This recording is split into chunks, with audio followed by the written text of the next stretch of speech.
নিজেকে এমন ভাবে প্রতিষ্ঠিত করো, তুমি চাওয়ার আগে রব তোমাকে বলবে বান্দা তুই কি চাস, তুই কিসে সন্তুষ্ট হবি, তুই কিসে তুই রাজি থাকবি, আমি তো আছি, তোকে আমি সন্তুষ্ট করার জন্য প্রস্তুত হয়ে গেছি। সুবহানাল্লাহ। আর মনে রাখতে হবে, the grief isn't permanent, the struggle isn't permanent. এই পৃথিবীর কোনো দুঃখ, কষ্ট আর সমস্যা এটা পার্মানেন্ট নয়। সমস্যার পরে সমাধান আছে, দুঃখের পরে আনন্দ আছে। এই বিপদ পরীক্ষাগুলো আল্লাহ তাআলা আমাদেরকে দেন আমাদের কোমরকে সোজা করার জন্য, আমাদের পায়ের নিচের মাটিকে শক্ত করার জন্য। প্রতিকূল পরিবেশে কি করে টিকে থাকতে হয় সেটা ট্রেনিং হিসেবে। নামাজ আপনাকে যে কোনো পাপ থেকে বাঁচাবে ইনশাআল্লাহ। ভাই জেনা করছেন, নামাজ পড়েন। পর্নোগ্রাফি দেখেছেন, তাও তওবা করে নামাজ পড়েন। আপনি হারাম অ্যাফেয়ার্সে আছেন, হতাশ হয়েন না, নামাজ পড়েন। গুনাহ ছাড়তে পারছেন না, নামাজ পড়েন। সুদ খাচ্ছেন, নামাজ পড়েন। আপনি পতিতালয়ে গিয়েছেন, নামাজ পড়েন। বেপরদা চলছেন, তাও নামাজ পড়েন। আপনি অন্যের হক নষ্ট করেছেন, তাও নামাজ পড়েন। যে পাপই করেছেন, নামাজটা পড়েন। নামাজ আপনাকে সমস্ত। আরে কিসের এত ক্ষমতা? উষ্টা খেলে নখ ভেঙে যায়, গাড়ির নিচে পড়লে পিষে যেতে হয়, পানিতে পড়লে ডুবে যেতে হয়, ছাদ থেকে পড়লে দুমড়ে মুচড়ে যেতে হয়, আগুন লাগলে পুড়ে যেতে হয়। আমরা এত দুর্বল মানুষ, কিসের এত আমাদের ক্ষমতা?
Nuntan no.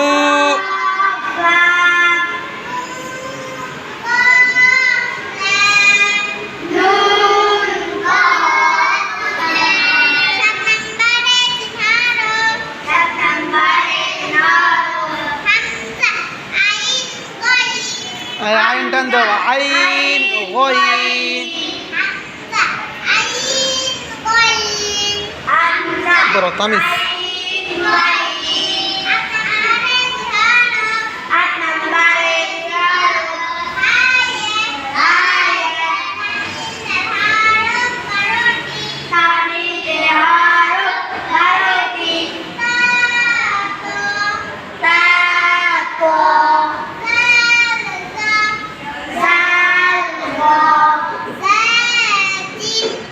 Jim tanda za jim.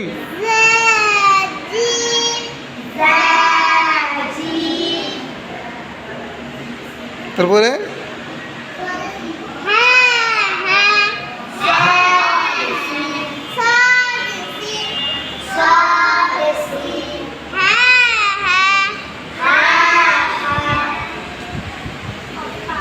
কফ কফ কেটা বলবো?